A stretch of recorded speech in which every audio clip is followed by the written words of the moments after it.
ಈ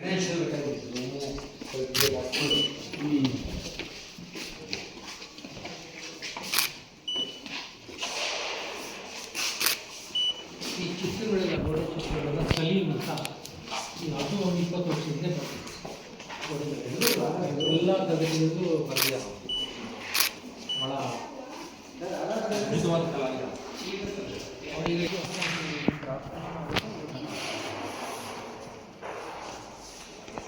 ಪ್ರಚಲಿತಲ್ಲ ನಮಗೆ ಕಂಡ್ರೆ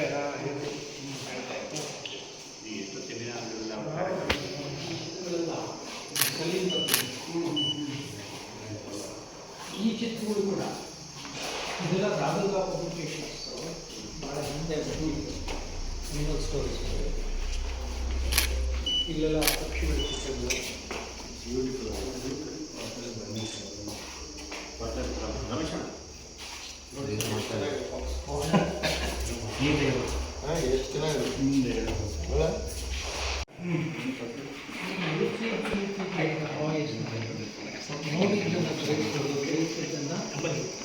ಕಾಲಾನುಕ್ರಮದಲ್ಲಿ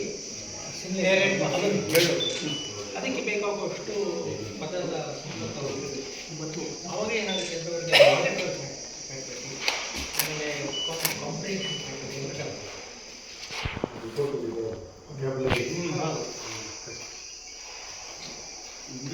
ಕಾಂಪಿಟೇಷನ್ ಸಮಸ್ಯೆ ಆಫ್ಕೋರ್ಸ್ ನಮಗೆ ಎಲ್ಲರಿಗೂ ಕೂಡ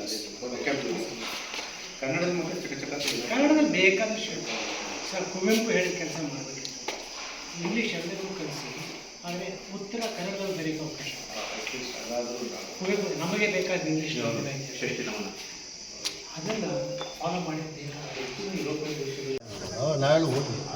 ನಮ್ಮ ಶಾಲೆಗೆ ಅಂಟಾರ್ಕ್ಟಿಕಾ ಹೋದ್ರೆ 7 ಲಕ್ಷ ರೂಪಾಯಿ ದುಡ್ಡು ಎತ್ತಿದ್ದು ಅದರಿಂದ ಕೊಟ್ಟರು ಅವರು ಜನಗಳು ಭೇಟಿಯಾಗಿ. ಹಾಂ, ಈ ರಿಪೋರ್ಟ್ ತಂದಿದ್ದೀನಿ, ಸಾಹೇಬ್ ರಿಪೋರ್ಟ್ ಪುಸ್ತಕ ತಂದಿದೆ ಸರ್, ಕೊಡ್ತೇವೆ. ಯಾಕೆ ಅನುತ್ತೀರ್ಣ ಆಗ್ತಾ ಇದ್ದಾರೆ, ಯಾಕೆ ಮಾತೃಭಾಷೆಯಲ್ಲಿ ಅನುತ್ತೀರ್ಣರಾಗ್ತಾ ಇರೋದು ಒಂದು ಸ್ಟಡಿ ಮಾಡಿ. ಹೌದು, ಅದು ಇವರು ಕೊಟ್ಟಿಲ್ಲ ಸರ್ ಮನೆ ಇವರಿಗೆ ಮಿನಿಸ್ಟ್ರಿ ಕೊಟ್ಟಿವಿ. ಶಿಕ್ಷಕರು ಕೊಟ್ಟು ಅಲ್ಲಿ ಗಿಡಗಳು ಹಾಕೋದು ಮಾಡಿ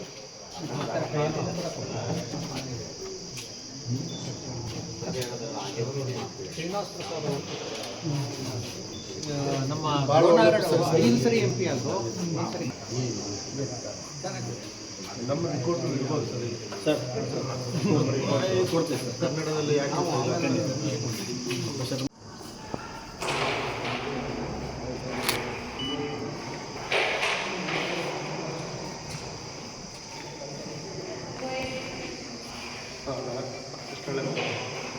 ನಾವು ಬಯಸಿದಂತೆ ಬದುಕುವ ಸ್ವಾತಂತ್ರ್ಯ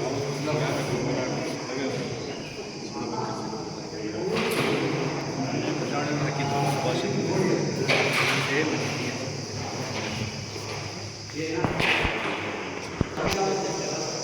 ಕ್ಯಾಸ್ಟ್ ನೋಡಿ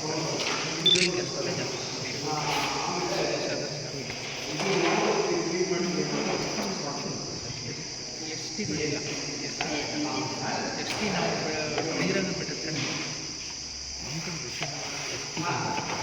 ಅಂದರೆ ಇಲ್ಲಿ ನಾಯಕರೆಲ್ಲ STಗಳಾಗಿದ್ದಾರೆ. ಅವರು ನಮ್ಮ ಶಾಲೆಗೆ ಈ ಊರಿನಲ್ಲಿ ಡಾಮಿನೇಟ್ ರಿಸರ್ವ್ ಕಾನ್ಸ್ಟಿಟ್ಯೂನ್ಸಿ ಸೋಲಿಗರಲ್ಲಿ ಬರ್ತದೆ. ಮತ್ತು ದೀನಬಂಧು ಒಟ್ಟಿಗೆ ಸೇರಿ ಈ ಒಂದು ಅಧ್ಯಯನ ಮಾಡೋದು. ಈ ಅಧ್ಯಯನದ ವರದಿಯನ್ನು ಅಭಿವೃದ್ಧಿ ಪ್ರಾಧಿಕಾರಕ್ಕೆ ಕೊಡೋದು ಅಂತ ಯೋಚನೆ ಮಾಡಿ ನಾವು ಮಾಡಿದ್ವಿ. ವರದಿಯಲ್ಲಿ ಮಂಡಿಸಿದ್ದೀವಿ, ಅದನ್ನು ತಮ್ಮ ಕೊಟ್ಟಿದ್ದೀವಿ. ಅಧ್ಯಯನದಿಂದ ಕಂಡು ಬಂದಿದ್ದೇನಪ್ಪ ಅಂತಂದರೆ, ಬಹಳ ಮುಖ್ಯವಾಗಿ ಸರ್ಕಾರಿ ಶಾಲೆಗಳಲ್ಲಿ ಮಕ್ಕಳು ಇಂಗ್ಲೀಷ್ ಭಾಷೆಯನ್ನು ಕಲಿಯುವ ಸಂಭವನೂ ಇಲ್ಲ. ಹಾಗಾಗಿ ಆಲಿಸುವುದಕ್ಕೆ ಅವಕಾಶ ಇಲ್ಲ, ಅಲ್ಲಿಯೇ ಕಲಿಸ್ತಕ್ಕಂಥ ಅಧ್ಯಾಪಕರಿಗೆ ಇಂಗ್ಲೀಷ್ ಭಾಷೆ ಬರೋಲ್ಲ, ಮತ್ತು ಮಕ್ಕಳಿಗೆ ಇಂಗ್ಲೀಷ್ ಭಾಷೆ ಹಾಗೂ ಕೂಡ ಹೇಳಿದ್ದಿದೆ ಸುಮಾರು 100-150 ವರ್ಷದ ಹಿಂದೆ. ಅದು ಇವತ್ತಿಗೂ ಹಾಗೇ ಇದೆ ಪರಿಸ್ಥಿತಿ. ಇವತ್ತಿನ್ನೂ ಜಾಸ್ತಿ ಆಗ್ತದೆ. ಕನಿಷ್ಠ ನಮ್ಮ ಸರ್ಕಾರಿ ಶಾಲೆಗಳಲ್ಲಿ ಮೊದಲು ಕನ್ನಡ ಮಾಧ್ಯಮ ಇರ್ತಿತ್ತು. ಈಗ ಕ್ರಮೇಣ ಎಲ್ಲ ಕನ್ನಡ ಮಾಧ್ಯಮಗಳನ್ನು ಮುಚ್ಚಿ ಆ ಜಾಗದಲ್ಲಿ ಇಂಗ್ಲೀಷ್ ಮಾಧ್ಯಮಗಳು ಬಂದು ಪೋಷಕರ ಒತ್ತಾಯ ಮತ್ತು ಆಸೆ, ಅವರ ಅಭಿಪ್ಸೆಗೆ ಅನುಗುಣವಾಗಿ ಇವತ್ತು ಇಂಗ್ಲೀಷ್ ಮಾಧ್ಯಮ ಶಾಲೆಗಳನ್ನು ಸರ್ಕಾರ ತೆಗಿತಾ ಇದೆ. ಹೀಗೆ ಸರ್ಕಾರ ತೆಗೆದಿರೋ ಇಂಗ್ಲೀಷ್ ಮಾಧ್ಯಮ ಶಾಲೆಗಳಲ್ಲಿ ಚಾಮರಾಜನಗರದಲ್ಲಿ 20 ಶಾಲೆಗಳನ್ನು ನಾವು ಐಡೆಂಟಿಫೈ ವರದಿ ಅಂಶಗಳನ್ನು ಮಾಡಿದ್ದೇವೆ. ಪ್ರಾರಂಭದಲ್ಲಿ ಸ್ವಲ್ಪ ಎಕ್ಸಿಕ್ಯೂಟಿವ್ ಭಾಗ 1ರಲ್ಲಿ ಒಂದು ಮಟ್ಟದ ಎಕ್ಸಿಕ್ಯೂಟಿವ್ ಸಮರಿ ಥರ ಒಟ್ಟು ಏನು ಅಂತ ಹೇಳುವಂಥದ್ದಿದೆ. ಆಮೇಲೆ ಕೊನೆಗೆ ಅದು ಇನ್ನೊಂದು ಸ್ವಲ್ಪ ರಿಪೀಟ್ ಆಗುತ್ತೆ. ಮತ್ತೆ ಅನಾಲಿಸಿಸ್ ಮಾಡುವ ಕೂಡ ಬರ್ತದೆ. ಆ ನಿರ್ದಿಷ್ಟವಾದಂಥ ಇದು ಸಾಮರ್ಥ್ಯನ ನಾವು ನೋಡುವಾಗ ಅದು ಬರ್ತದೆ.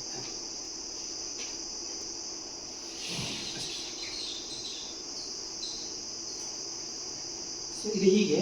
ಸೊ ನಾವು 2 ಮುಖ್ಯವಾದ ಉದ್ದೇಶ. ಒಂದು ಪ್ರಾಯೋಗಿಕ ಭಾಷಾ ಸಾಮರ್ಥ್ಯನ ಗುರುತಿಸುವಂಥದ್ದು. ಸೊ ನಾವು ಪ್ರಾಯೋಗಿಕ ಭಾಷಾ ತರಗತಿನಲ್ಲಿ ಆಗಬೇಕಾದಂತ ಇಂಥ ಸಾಮರ್ಥ್ಯದ ಬೆಳವಣಿಗೆನೇ ಆಗಬೇಕು, ಪರೀಕ್ಷೆ ಮಾಡಲಿ ಬಿಡಲಿ. ಸೊ ನಾವು ಪ್ರಾಯೋಗಿಕ ಸಾಮರ್ಥ್ಯವನ್ನು ಗುರುತಿಸಲಿಕ್ಕೆ ಬೇಕಾದಂಥದ್ದನ್ನು ಮಾಡಿದ್ದೇವೆ.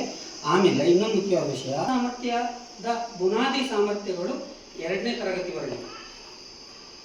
ನಾವು 3ನೇ ತರಗತಿವರೆಗಿನ ಸಾಮರ್ಥ್ಯಗಳನ್ನು ಇಲ್ಲಿ ಇಟ್ಕೊಂಡಿದ್ದೇವೆ. ಅದು ಸ್ಕೂಲನ್ನು ನಾವು ಡೆವಲಪ್ ಮಾಡಿದ್ದೇವೆ. ನಾವು ಇಲ್ಲಿ ಸ್ಟಡಿ ಮಾಡಿದಂಥದ್ದು ಈಗ 6 ಮತ್ತು 7ನೇ ತರಗತಿಯಲ್ಲಿರೋ ಮಕ್ಕಳು. ನಾವು ಕಾಂಪಿಟೆನ್ಸಿ ತಗೊಂಡದ್ದು 3ನೇ ತರಗತಿವರೆಗಿನ ಕಾಂಪಿಟೆನ್ಸಿನ ಮಾತ್ರ ತಗೊಂಡಿದ್ದೇವೆ. ಅವ್ರಿಗೆ 6ನೇ 7ನೇ ಕ್ಲಾಸ್ನಲ್ಲಿ ಇದ್ದಾರೆ ಅಂತ ಹೇಳ್ಕೊಂಡು ಆ ಲೆವೆಲ್ಗೆ ನಾವು ಹೋಗಲೇ ಇಲ್ಲ. ಇದು ಇನ್ನೊಂದು ಗಮನಿಸಬೇಕಾದಂಥ ಮುಖ್ಯವಾದಂಥ ವಿಷಯ. ನಾವು ಕೆಲವು ಮಿತಿಗಳನ್ನು ನಮಗೆ ಹಾಕ್ಕೊಂಡು ಆ್ಯಕ್ಚುಲಿ ಪ್ರಾರಂಭ ಮಾಡಿದಾಗ ನಮಗೆ ಕೆಲವು ಗೊಂದಲಗಳಿತ್ತು.